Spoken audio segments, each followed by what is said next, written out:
Bienvenue à notre balado-diffusion des Points Nexus. Aujourd'hui, on s'entretient avec deux personnes occupant des rôles clés dans l'entourage des jeunes joueurs de football collégiaux. On parle de préparateurs physiques.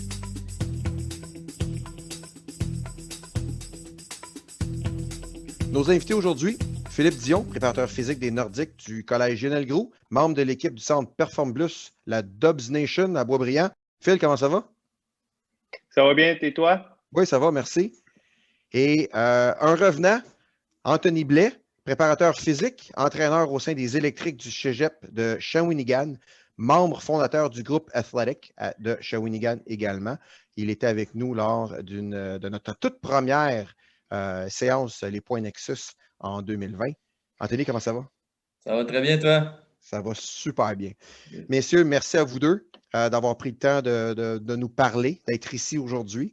Je vais commencer avec mes questions en rafale. J'en ai plusieurs, en fait. Et puis, je vais vous laisser répondre du mieux que vous pouvez. Et puis, à ce moment-là, on va voir jusqu'où on est capable de se rendre avec la quantité de questions qu'on a pris de part et d'autre de la part de parents et de jeunes un peu partout du Québec. Membre de l'équipe du centre Perform Plus, la Dubs Nation à Boisbriand. Première question, messieurs. Qu'est-ce qu'on recommande à un jeune qui ne pourra pas se rejoindre ou se joindre plutôt à son équipe avant le mois d'août? Je prends un titre d'exemple. Je suis sûr qu'il y a des jeunes des Laurentides ou de Laval qui vont s'en aller chez vous, coach Anthony, qui ne peuvent pas s'en aller aux pratiques, là, qui vont commencer ou qui ont peut-être déjà commencé. Qu'est-ce qu'on répond à ces jeunes-là? Qu'est-ce qu'on fait pour s'occuper d'eux? Bon, c'est sûr, dans un premier temps, c'est de voir aussi avec le préparateur physique de l'équipe en question. Sinon, si vous n'avez pas déjà un préparateur physique, mais on s'entend que il y a une grosse marche entre le secondaire et le collégial. Hein. Fait que, c'est surtout d'un point de vue maturité musculaire. On arrive, on sort du secondaire, on pèse un 170, on affronte des presque hommes à quasiment 200 livres. Faut que tu arrives prêt. Fait que, c'est sûr que bon, l'entraînement fait partie de ça. Ça prend une bonne préparation physique. Dans un premier temps, demandez à votre préparateur physique de l'équipe en question. Mais il y a des étapes à suivre avec tout ça, que ce soit d'un point de vue des speed work ou de l'entraînement. Ma première recommandation serait de bâtir une bonne masse musculaire. Okay? Parce que souvent, c'est le poids qui va faire un gros enjeu dès le départ. Fait que ça serait de s'occuper de cet élément-là. Fait que on s'entend, tu n'as pas le choix de fréquenter un gym quand même assez régulièrement, d'être assez constant dans ces entraînements-là aussi. C'est ça, au niveau de la rapidité aussi, c'est bien beau de prendre du poids, mais il ne faut pas non plus que tu te ralentisses non plus puis passer en arrière des autres qui pourraient se démarquer à ce niveau-là. Fait que ça serait d'améliorer ces deux composantes-là le plus possible, que ce soit au niveau de ton poids, une bonne composition corporelle, puis aussi de la vitesse. Phil, qu'est-ce que tu rajouterais, toi? Ben, c'est des très bons points qu'Anthony a apportés. Moi, j'y vais tout le temps un petit peu plus personnalisé. Fait que chaque personne est différente. Fait que, il y en a que, oui, ça va être extrêmement important qu'ils prennent du poids, qu'ils travaillent leur vitesse. Il y en a qui sont assez gros, qui ont assez de vitesse. Il y en a qui sont juste pas assez forts. Parce que, comme Anthony a dit, quand tu changes de niveau, tu montes au niveau collégial, ben, les gars sont plus gros. Tu n'as pas le choix d'être plus fort. Fait que, la force va venir avec la masse aussi. Mais chaque personne, c'est de vraiment trouver c'est où tes lacunes, où ce que, déjà là, au niveau où ce que tu étais au secondaire, au civil, où ce que tu voyais qu'il t'en manquait un petit peu, puis vraiment focuser à développer ça, en même temps de travailler sur tout, parce qu'il va falloir tout que tu améliores en général, mais de trouver une affaire en particulier, puis vraiment l'amener au prochain niveau. Dans une année sans COVID, à un moment donné, on va arrêter d'en parler. Dans une année sans COVID, ça ressemble à quoi une routine d'entraînement d'un joueur de football au collégial l'hiver? Si je peux commencer, dans le fond, c'est sûr que ça doit dépendre de tous les cégeps, là, mais comme qu'on a parlé un peu au préalable, dans le fond, il y a différentes phases à passer au niveau. C'est ça le gros avantage du football, c'est qu'on a un long off-season. Fait qu'on a à peu près un 8 mois de préparation pour la saison qui est un 2 mois et demi, 3 mois. Fait que faut vraiment tirer à profit de ce beau temps-là qu'on a devant nous. Puis il y a différentes phases à passer à travers tout ça. qui peut différer, comme que coach Phil disait. Bon, ça dépend toujours de l'individu et de ses besoins. Mais de manière générale, je dirais qu'il y a quand même une première phase de structure, de balancer au niveau de la structure, c'est-à-dire de travailler un peu les déficits musculaires, de ramener les ratios de force un peu plus équilibrés, de réactiver les muscles qui vont être désactivés. Fait que c'est juste de rééquilibrer un peu les chaînes musculaires. Dans un deuxième temps, pour potentialiser justement notre force et notre puissance, notre vitesse, il y a une période d'hypertrophie un peu plus à faire. Justement, comme coach Phil disait aussi tantôt, bon, il y a tout à travailler. C'est sûr que l'accent va être mis à différents temps de l'année sur certaines capacités. Fait que dans le deuxième lieu, bon, on pourrait y mettre de l'hypertrophie. Après ça, on pourrait passer par une étape un peu plus de force et ensuite finir avec un peu plus de puissance-vitesse. À travers tout ça, on s'entend, tu as des entraînements de course aussi qui sont faits. Bon, c'est sûr, ça peut varier encore d'école à école, mais je te dirais, si je parle un peu plus de nous, qu'est-ce qu'on fait plus spécifiquement, dans le off-season, on va y aller avec 3 courses, puis 4 à 5 gyms, selon la personne et les besoins. Là. OK. Phil, est-ce que ça varie? Alors... Excuse-moi, Phil, est-ce que ça varie beaucoup par position? C'est les types d'entraînement, même l'hiver? Ben, OK. Fait que ça dépend des cégeps, bien sûr, dépendamment de est-ce qu'ils viennent en groupe, est-ce que c'est un team lift, est-ce que c'est par position, est-ce que c'est par blocage horaire aussi. Moi, avec le collège Lionel Groux, on y va par blocage horaire. Fait que malheureusement, je ne peux pas les mettre par position parce qu'il y en a qui ont des cours. Tu peux avoir un O-line avec un DB qui ont les mêmes cours. Alors, c'est de jongler un peu plus avec la vie, leur horaire et leurs besoins. Fait que j'ai des O-line qui vont avoir besoin de développer leur force, comme j'ai un DB qui va avoir besoin de développer leur force. C'est sûr que c'est un beau casse-tête à mettre en place puis essayer de matcher ça. Fait que oui, ça varie par position, mais encore là, à cet âge-là, c'est vraiment le développement général. Tu veux le rendre un meilleur athlète. Fait qu'il y a beaucoup de choses à travailler. Fait que de là à le plus l'off-season va aller, le plus qu'on va focuser, puis ça va être spécifique au football, puis ça va devenir de plus en plus vraiment des entraînements focus football. Mais on a tout le temps les étapes à passer à travers où le développement général est important, puis certaines qualités athlétiques à travers les phases qu'on veut développer. Là.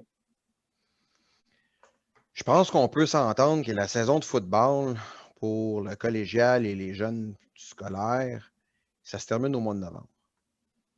Ceux qui prennent ça relativement au sérieux vont peut-être s'adonner à une diète spéciale, mettons, pendant l'entre-saison. À quel moment tu dis, OK, ta diète d'hiver, puis de junk food et tout ça, là, ça finit là, tel jour? C'est quoi la limite?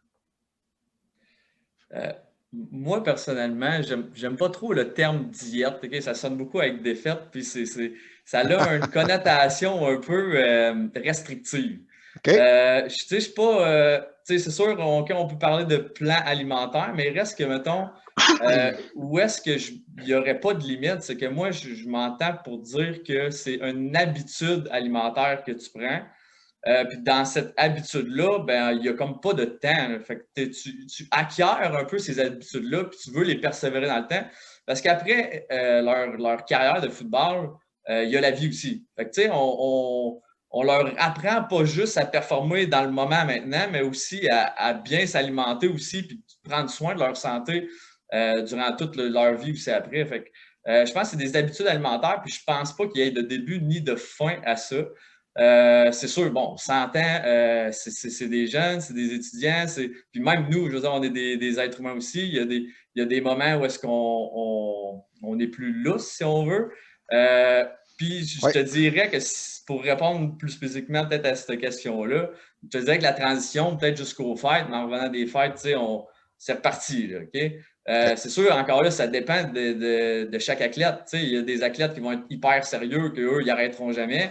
Puis il y en a d'autres, ben, ils vont avoir besoin de ce break-là, puis c'est tout à fait normal. Puis même que ça en prend du congé un moment donné, juste pour décrocher, que ce soit physiquement ou même mentalement. Fait que c'est ça. Moi, je te dirais plus, c'est une habitude alimentaire, puis je pense que c'est des notions qui devraient perdurer quand même avec un certain minimum, même dans le moment où on relâche un peu. Phil, tu rajouterais quoi? Ben moi, je suis tout à fait d'accord avec Anthony. Tu sais, c'est ça, on veut essayer d'éduquer le jeune que si tu veux manger un junk food, pas de trouble. C'est juste que est-ce que le junk food arrive à toutes les semaines, à tous les dîners, à tous les repas? On veut vraiment les éduquer à vraiment prendre les bons choix pour les aider à performer. Tu sais, la bouffe, veut pas, c'est ton carburant. Tu ne mettrais pas de l'huile à patate dans ta Ferrari. C'est un peu ça le message que j'essaie de donner aux jeunes. Tu sais, si tu veux performer dans tes lifts, dans tes gyms, sur le terrain, je pense pas qu'en mangeant du junk food, tu vas être capable de performer à tes pleines capacités. C'est juste d'inculquer ça un peu dans leur processus. Là. Phil, justement, dans les habitudes alimentaires, à quel point, à quel degré c'est suivi ce que les jeunes mangent une fois qu'ils sont rendus dans les programmes collégiaux avec vous autres? Avec nous autres, dans le fond, on les laisse aller un peu encore par eux-mêmes. T'sais. Moi, je suis tout le temps là pour répondre à leurs questions, mais c'est pas ma spécialité. Moi, je ne suis pas un nutritionniste, je ne suis pas diététicien. Je peux répondre à tes questions. Tu viens me voir, j'ai des bonnes réponses. Si je n'ai pas la bonne réponse, je vais être honnête et je vais dire, je vais faire des recherches, je te reviens avec ça. Mais encore là, je les laisse aller. Puis c'est juste d'essayer de les éduquer, à leur dire, leur faire comprendre que justement, une alimentation saine, variée et le moins modifiée possible, c'est là que tu vas leur retrouver le plus de bienfaits. Et d'ici là, si tu veux développer un petit peu plus, aller un petit peu plus pousser, mais moi, souvent, je vais aller les référer à un spécialiste. Si tu veux vraiment avoir des résultats, tu es prêt à investir dans ton corps. Et moi, j'encourage ça. Tous les gars qui viennent me voir, je réfère tout le temps un nutritionniste qui est associé avec notre gym. Et c'est vraiment là qu'on va voir, si tu veux voir des résultats. Moi, c'est sûr, je pourrais faire un petit plan sur le site, tout ça, mais ce ne sera jamais aussi adéquat qu'une professionnelle là-dedans. Fait que moi, souvent, c'est ça. J'essaie de les éduquer dans des bons choix, puis de leur répondre aux questions. Puis dès que je vois qu'il y en a un qui a vraiment un intérêt ou qui a un plus grand besoin, j'essaie de le pousser vers un professionnel ou que je vois l'importance que ça pourrait apporter à cet athlète-là. Anthony, même son de cloche par chez vous? Oui, quand même. Ben, ils sont un petit peu laissés à eux-mêmes, nous aussi, dans le sens où est-ce que quelqu'un qui va peut-être un peu moins assidu à ses habitudes alimentaires, bon, on ne fera pas un suivi à toutes les semaines, 2 semaines ou un mois. C'est sûr que les athlètes qui sont plus motivés vont souvent prendre une structure alimentaire, un plan alimentaire. Puis là, bon, ça demande un suivi beaucoup plus serré. De un, pour savoir comment il répond à, puis aussi optimiser sa composition corporelle. Fait que, ce qu'on veut essentiellement, c'est prendre une masse, un poids qui est fonctionnel, fait que la masse musculaire, et non un poids qui n'est pas fonctionnel du gras. Fait que, on veut se tenir loin de ça. Donc, les suivis vont être quand même assez serrés pour eux, qui vont être soit aux semaines ou aux 2 semaines, gros max 1 mois, afin de faire les suivis. Mais c'est ça, c'est quand même pas tous les athlètes. Parce qu'il y a certains athlètes, bon, qui vont être moins assidus sur ces choses-là. Puis, bon, ben, eux, dans le fond, quand même qu'on fera un suivi, ils mangent peut-être un peu moins bien. Là. Séquence rapid fire. Je vais vous poser plusieurs questions. C'est des réponses de 1, 2, 3 mots, gros max. OK? Meilleur repas pre-game, Phil? C'est difficile. J'ai pas encore mis le doigt dessus parce que moi, à chaque game, j'essaie de changer puis je sais que c'était pas bon. Fait que je te dirais une source de carbs avec une source de protéines. La veille, c'était mon go-to. Là. Anthony? Je voyais que le grand Charles Poliquin avec viande sauvage, noix avec des feuilles vertes, puis quelques fruits et une petite source de glucides pour activer la dopamine et les neurotransmetteurs pour ton éveil et ton alerte. Très précis. Ouais. OK. Quelle nourriture qu'on évite complètement pendant la saison? Pendant la saison, on évite le plus possible le junk food. C'est sûr que ça, on essaie d'éviter ça en tout temps, mais encore plus durant la saison. Tu crées tellement de dommages que tu veux avoir la nourriture le plus optimale possible. Ouais. J'irais dans les aliments non transformés. Fait que dans le fond, tiens-toi avec tout ce qui est le plus naturel, puis un petit truc que je donne à mes joueurs, fais le tour de l'épicerie. D'arranger, c'est souvent là que tous les aliments transformés. Ouais. Le périmètre. Ouais. Ouais. Gatorade, Powerade ou eau, qu'est-ce qui est mieux à boire pendant la game?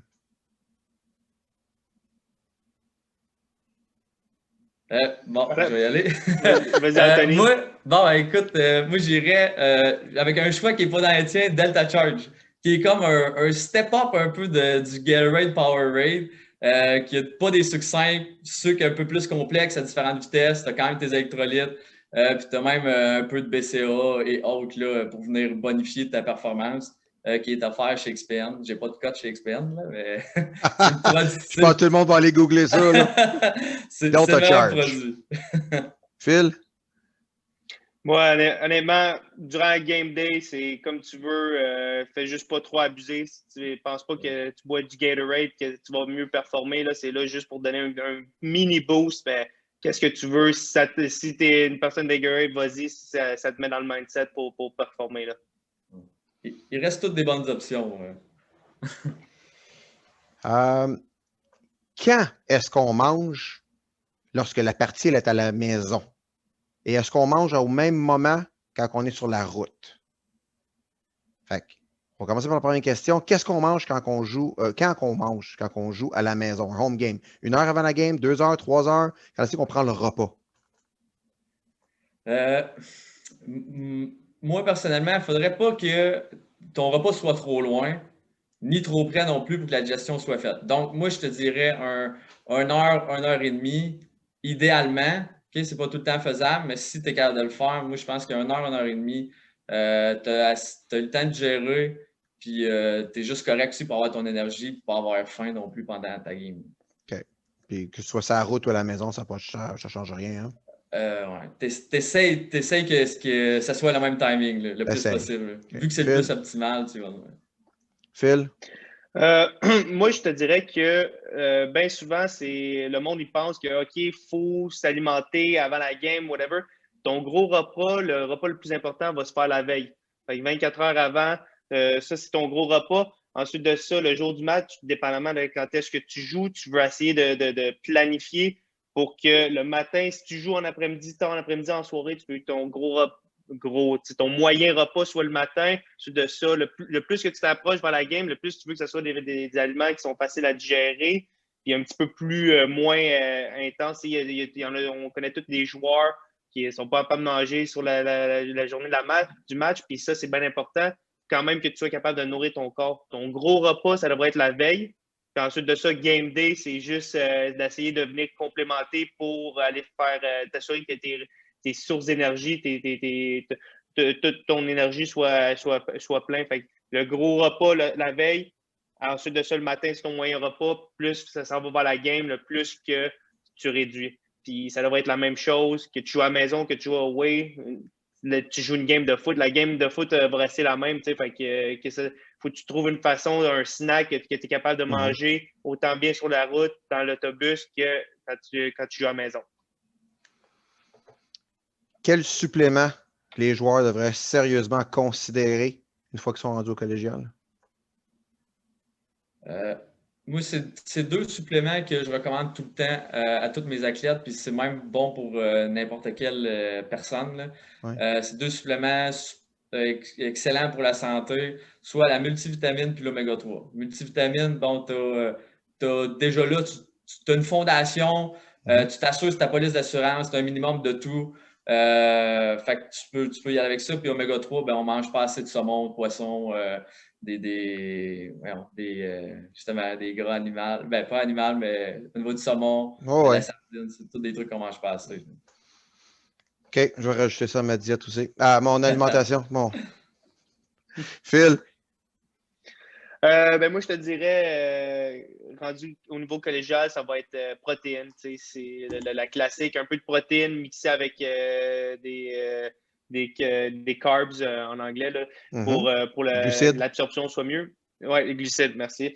Fait que protéines, juste parce que dans le fond, souvent rendu collégial, ben, c'est là que justement on essaie de prendre du poids, on essaie de prendre la force, alors on passe des heures dans le gym.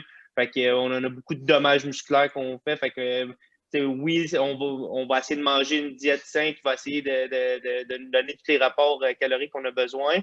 Mais la protéine, c'est un supplément qu'on a dit, ça supplémente ton alimentation. Fait que ça devrait être là juste un petit boost pour t'aider à mieux récupérer puis à progresser à travers tes entraînements. La grosse différence au niveau alimentaire entre tes habitudes hors saison et tes habitudes pendant la saison serait? Comme j'ai dit tantôt, c'est des habitudes. Fait que, on devrait persister un peu la même routine là, pendant la saison. On s'entend, mettons, si on y va un peu plus spécifique, là, comme quelqu'un qui voudrait aller sur un plan alimentaire. Dans les dernières semaines avant ton in-season, tu devrais commencer à stabiliser tes choses. Fait que tu rentres dans la saison parce qu'on veut tomber un peu en maintien ou tu ne veux pas gagner de gras. Faut que tu t'ajustes aussi aux nouvelles demandes que tu as. Si tu as déjà un bon entraînement, ça devrait quand même bien fitter avec ce que tu faisais déjà. Mais c'est ça, on ne veut pas qu'au niveau de la composition corporelle, il y ait un changement. Puis on ne veut pas non plus que tu fasses un changement drastique et que tu ailles à t'ajuster pendant la saison, ce qui serait une grosse erreur, parce qu'on se prépare toute la saison pour arriver au moment crucial. Donc, quand même de stabiliser ça à ce niveau-là. Mais comme on a dit tantôt, c'est des bonnes habitudes à prendre.